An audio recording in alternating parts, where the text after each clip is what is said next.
Corona काल में जब ज्यादातर काम धंधे चौपट हैं, तब सर्राफा बाजार में आई है रौनक। सोने चांदी के बाजार में है इन दिनों गजब की चमक। चांदी के भाव ने तोड़ा अब तक का रिकॉर्ड। 75,000 रुपए से ज्यादा हुआ चांदी का भाव। सोना भी 60,000 रुपए के पास पहुंचने की तैयारी में। ऐसा क्या हुआ सोने चांदी के बाजार में? क्यों है सोने चांदी के भाव में इतनी तेजी? चांदी जैसा रंग है तेरा, सोने जैसे बाल, एक तू ही धनवान है गोरी, बाकी सब कंगाल। सोने चांदी के बाजार में आजकल पंकज उदास की यही गजल चर्चा में है, क्योंकि आज जिसके पास सोना और चांदी है वास्तव में वही ज्यादा धनवान है, बाकी तो कंगाल जैसे ही हैं। पिछले करीब एक महीने में सोने चांदी के भाव ने तेजी की जो रफ्तार पकड़ी वह अब तक नहीं थमी है और आगे अभी रुकती भी नहीं दिख रही है। चांदी तो सोने से भी बहुत ज्यादा आगे निकल गई। शुक्रवार को चांदी ने 75,000 रुपए किलो का आंकड़ा पार कर लिया। अब यह कहां जाकर रुकेगी कोई कुछ नहीं कह सकता, लेकिन जहां ठहरेगी वो इसके भाव का नया रिकॉर्ड होगा। सोने पे सुहागा ये है कि अब सरकार भी गोल्ड के निवेशकों को लुभाने के लिए आगे आ गई है। आइए पहले तो ये जानते हैं कि सोने चांदी के भाव में इतना उछाल है क्यों। इसके जवाब में जो आप अब सुनने जा रहे हैं वो बड़ा दिलचस्प पहलू है। यानी कोरोना काल तो इसका सबसे मुख्य कारण है ही, लेकिन इस दौरान की पाबंदियों ने सोने चांदी के बाजार को किस तरह निवेशकों से भर दिया है, यह जानकर शायद आप भी सोना चांदी खरीदने चल पड़ेंगे।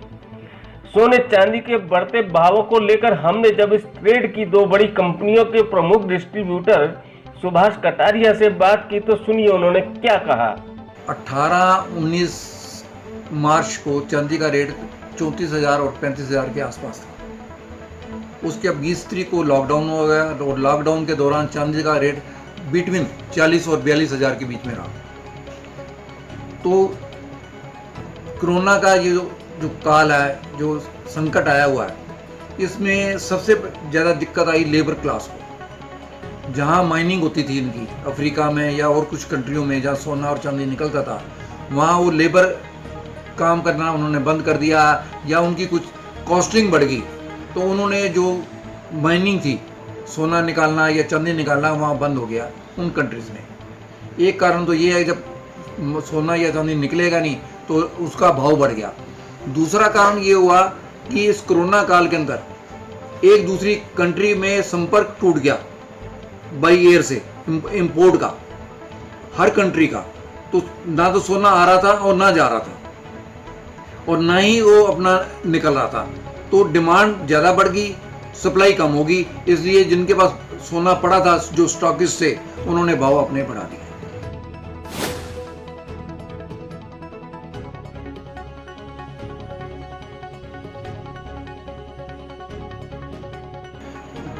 एक तो पहले डर भी कहीं करेंसी जो है ना अपना खत्म ना हो जाए, आम अफवाह है लोगों के अंदर, दुनिया के अंदर, हमारी भारतवर्ष की बात है, दुनिया की, वे कहीं गवर्नमेंटें करेंसी को ख़त्म ना कर दें और 100 के बदले 40% पैसा ना मिले। डिमोनेटाइजेशन हुई थी, उसमें तो एक्सचेंज हो गया था 100%, जिसके बाद जितना नोट था। अब लोगों को खतरा भी 100 का नोट की वैल्यू डी वैल्यू करके उसका 30% या 40% ना मिले। लोगों को ये खतरा है। अमीर लोगों का आज उनके पास 100 का 30 या 40 हो गया, वो तो मिडिल मैन के बराबर आ जाएगा, उनको ये डर है। और मिडिल मैन सोच रहा है कि अगर मेरा पैसा जीरो हो गया तो मैं तो रोड पे आ जाऊंगा। जो पहले ही रोड पे है वो कहता है कि आने वाले टाइम में मेरे को और कुछ नहीं भागने को मिलेगा, तो कम से कम मुट्ठी का माल तो मेरे हाथ में होगा। कागज काम नहीं आएगा, सोना चांदी काम आएगा। किसी भी देश में अगर मेरे को जाना पड़ा तो वहां इसको ये कैश हो सकता है।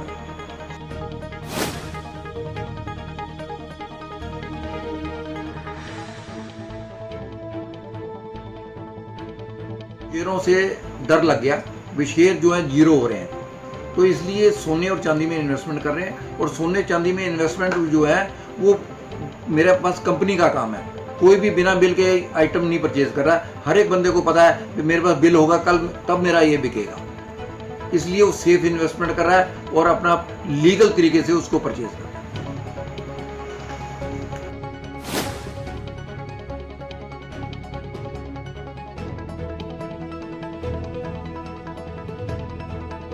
पहले जो शादी होती थी बैंक्वेट हॉल जो है ना, आम जो कॉमन मैन था, 5 लाख से लेके 25 लाख रुपए एक बैंक्वेट हॉल का खाने पीने का हर आदमी की अपनी कैपेसिटी के अनुसार, अपनी हैसियत के हिसाब से वो खर्च करते थे।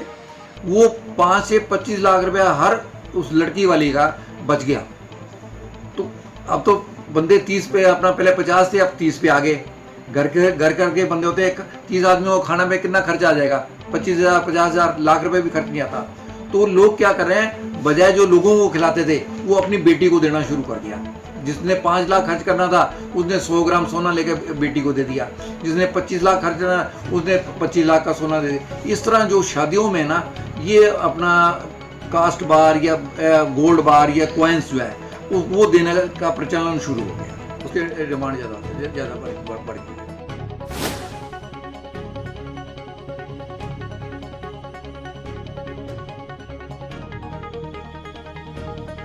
दोनों सर बढ़िया है, दोनों बढ़िया। आपकी हैसियत के मुताबिक देखो आप कितना इन्वेस्टमेंट कर सकते हो। अगर आप लाखों में कर सकते हो तो आप सोना ले लो, आप हजारों में इन्वेस्टमेंट कर दो तो चांदी ले लो, बढ़े गए दोनों ही। अब बात करते हैं सर्राफा बाजार में आई तेजी को देखते हुए बैंकों ने गोल्ड निवेशकों को किस तरह लुभाना शुरू कर दिया है।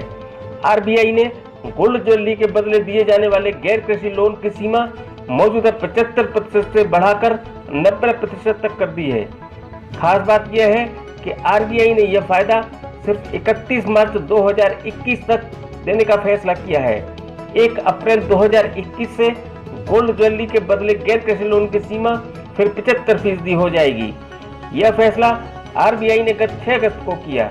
आरबीआई की इस लुभावनी योजना को इस तरह भी समझ सकते हैं कि 6 अगस्त तक 1 लाख रुपए की गोल्ड ज्वेलरी पर 75,000 रुपए लोन लिया जा सकता था, लेकिन अब 1 लाख रुपए के गोल्ड पर 90,000 रुपए लोन मिलेगा, यानी 15,000 रुपए ज्यादा का फायदा। आरबीआई की यह स्कीम उन लोगों के लिए ज्यादा फायदेमंद मानी जा रही है जो कोरोना काल में आर्थिक संकट के कारण अपना सोना गिरवी रखकर पैसा ले रहे हैं। आपको यह भी बता दें कि सोने चांदी के बाजार की तेजी को देखते हुए सरकार ने पिछले दिनों निवेशकों को बाजार भाव से सस्ता सोना खरीदने का भी ऑफर दिया, लेकिन यह 7 अगस्त तक था। सरकार ने सोवरेन गोल्ड बॉन्ड स्कीम के तहत बाजार भाव से 2,160 रुपए तक कम में निवेशकों को सोना बेचा। यह बॉन्ड आरबीआई ने जारी किया और इसमें 1 ग्राम से 4 किलोग्राम तक सोना खरीदा जा सकता था। किसी ट्रस्ट के लिए यह सीमा अधिकतम 20 किलोग्राम थी। जानकार कहते हैं कि सोने चांदी के बाजार के इस रुख को देखते हुए सरकार आगे और भी स्कीम ला सकती है। फिलहाल सोने चांदी के चौंकाते भावों से इनका बाजार गुलजार है और जानकार निवेशकों के लिए सोने चांदी को बेहतर विकल्प बता रहे हैं। आपको ये जानकारी कैसी लगी? लाइक कमेंट कर जरूर बताएं और शेयर व सब्सक्राइब करना न भूलें। हमसे जुड़े रहने के लिए आपका बहुत बहुत धन्यवाद।